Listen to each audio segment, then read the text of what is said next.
Hello guys, আশা করছি তোমরা সবাই ভালো আছো, আমিও ভালো আছি।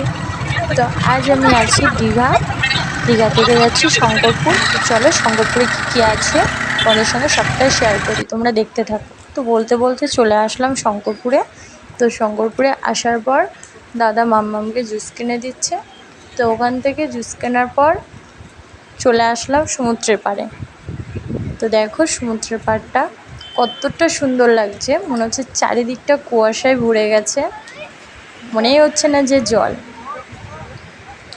আর খুবই ভালো লাগছে, এতটা আবহাওয়া সুন্দর ওখানে যে কি বলবো, কেউ না গেলে বুঝতে পারবে না, এতটা ভালো লাগছে ওখানে। আর আমাদের সঙ্গে আছে দাদা বৌদি, তোমাদের দাদা ভাই, আমি, মাম্মাম। তো দেখো সন্ধ্যাবেলাটা কিন্তু আরও সুন্দর, যতটা দিনের বেলায় সুন্দর তার থেকেও সন্ধ্যাটা আরও সুন্দর। এই যে ছোট ছোট এই যে বড় পাথরগুলো এতটা ভালো লাগছে,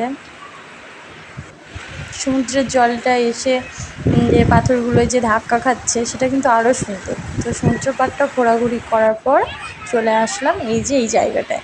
তো এই জায়গাটা আরও ভালো লেগেছে আমার, যে তিমিটা আঁকার মানে তিমিটা তৈরি করা হয়েছে, এটা প্লাস্টার করা কি মানে কাঠ দিয়ে তৈরি ঠিক বুঝতে পারছি না, তোমরা গেলে বুঝতে পারবা।